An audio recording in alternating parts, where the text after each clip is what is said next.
आपल्या सर्वांना माहीतच आहे, उद्या 7 मे रोजी लोकसभेच्या निवडणुकीसंदर्भात 3ऱ्या टप्प्यातील मतदान होणार आहे. या 3ऱ्या टप्प्याच्या मतदानामध्ये 46 लोकसभा 46 रत्नागिरी सिंधुदुर्ग लोकसभा मतदारसंघाचा समावेश आहे. त्या अनुषंगाने रत्नागिरी सिंधुदुर्ग लोकसभा मतदारसंघात उद्या मतदान होणार आहे. रत्नागिरी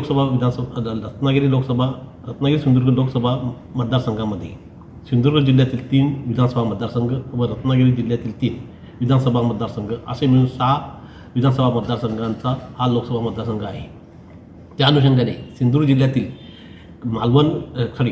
कणकवली विधानसभा मतदारसंघ, कुडाळ विधानसभा मतदारसंघ व सावंतवाडी विधानसभा मतदारसंघ या 3 विधानसभा मतदारसंघाचा समावेश आहे.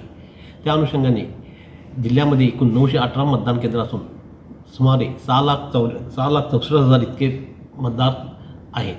माझी सर्व पात्र मतदारांना विनंती आहे की आपण जास्तीत जास्त मतदानामध्ये सहभाग घ्यावा व मतदानाचा जिल्ह्याचा आलेख उंचवावा व उंचवण्यास मदत करावी.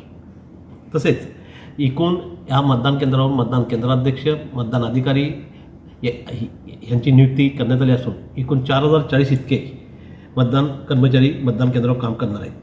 त्याचबरोबर 129 सेक्टर ऑफिसर म्हणजे आपण झोनल ऑफिसर म्हणतो हे देखील काम करणार आहेत.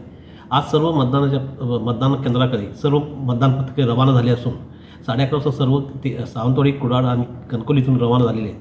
त्यासाठी आम्ही 120 बसेस एस टी बसेसची सोय केलेली आहे.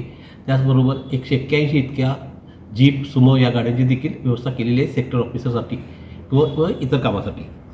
या अनुषंगाने जिल्ह्यामध्ये 918 मतदान केंद्राच्या 50% इतके मतदान केंद्राचं लाईव्ह वेबकास्टिंग करण्यात आलेलं असून ही सर्व ह्या लाईव्ह वेबकास्टिंग पाहण्यासाठी कलेक्टर ऑफिसमध्ये एक वॉल्यूम तयार केले आहोत. त्यानुसार आम्ही ती मतदान केंद्र मॉनिटर करत आहोत. त्याचबरोबर 92 केंद्रावर सूक्ष्म निरीक्षक देखील नेमण्यात आलेले आहेत आणि सर्व ठिकाणी मतदानाबाबतीत जिल्हा प्रशासन हे सज्ज आहे. सध्याचा उन्हाचा तडाखा पाहता प्रत्येक मतदान केंद्रावर औषधांचं फर्स्ट एड किट किट देण्यात आलेलं आहे. त्यामध्ये ORS आहे, ग्लुकोज आहे, ताप आला तर पॅरासिटामॉल ते कशा पद्धतीने घ्यायचे त्याच्याबाबत देखील प्रिस्क्रिप्शन त्यामध्ये आम्ही त्या साहित्याबरोबर दिलेलं आहे. त्याचबरोबर पाण्याची देखील व्यवस्था आम्ही सर्व मतदान केंद्रावर पिण्याचं पाणी मतदान केंद्रावर जाताना होऊ नये म्हणून प्रत्येक मतदान पथकामध्ये बिसलेरी बॉक्सची देखील आम्ही व्यवस्था केलेली आहे.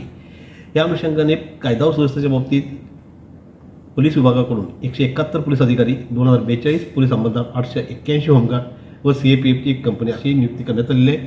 त्याचबरोबर त्यांचं QRT, rapid action force, quick action force, response team ह्या देखील सर्व तयार आहेत. आणि उद्याच्या मतदानाच्या अनुषंगाने जिल्हा प्रशासन पूर्णपणे सज्ज आहे.